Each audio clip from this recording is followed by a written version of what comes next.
Okay, this is day 44, part 4, and here is the DHS OIG hack. This is the DHS OIG hack where there's 3 employees that I say these 3 employees are going to be Hina Alvi, Imran Awan, and Jamal Awan. This all happens the first week of March this year. And there's a temporary inspector general. I don't know yet if the temporary inspector general was Teresa Grafenstein or not, but I'm certainly going to ask that in the request for admissions. So, this is an article by Ron Nixon and Nick Fandos. I think immediately you can ask them, hey, where's the W? You forgot the W here, the who W. You forgot to ask who these 3 people are. And then you also forgot the when. You said in the spring. The hack happened in the spring.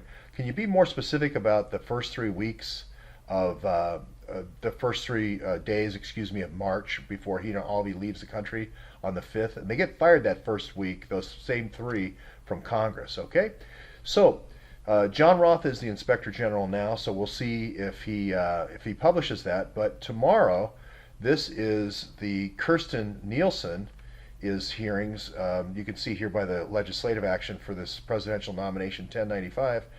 This gal named Kristen Neilson is up for debate tomorrow.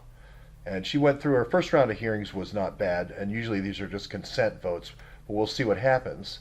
For those of you who don't know who Kristen is, she is a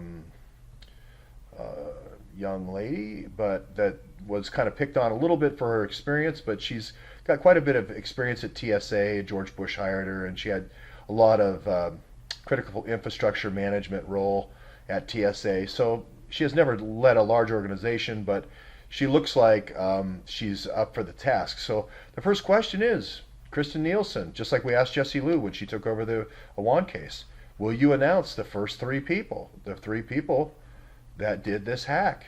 This hack was 159,000 case files. These were the case files of people who were researching cases like Zarate in the Kate Steinle case. You go down here and you look at the facts of all the breach, you'll see that it was the actual case management of people who were looking at cases like Zarate and the Kate Steinle deal. Only there's 159,000. This is why I call this case here 159,000 Kate Steinles. This case right here is 159,000 Kate Steinles, because these are the investigators investigating those cases. If you look over here at the USA Today report, well, if you look at Ray Locker's report, you'll see that he has he names how many people. I think that's Ron Nixon right there from the New York Times, I believe. Yeah, it's Ron Nixon there, and I haven't looked up Nick Fandos yet, but here's the article here. Nick Fandos, Ron Nixon, New York Times, insider stealing data, nice report. So you can review this and just text him, send him texts and so forth, and say, hey, will Kristen Neilson be confirmed tomorrow? And will the first thing she does, again, if these guys are double dipping at DHS and they're into the system of 159,000 names, that's 159,000 Zarates.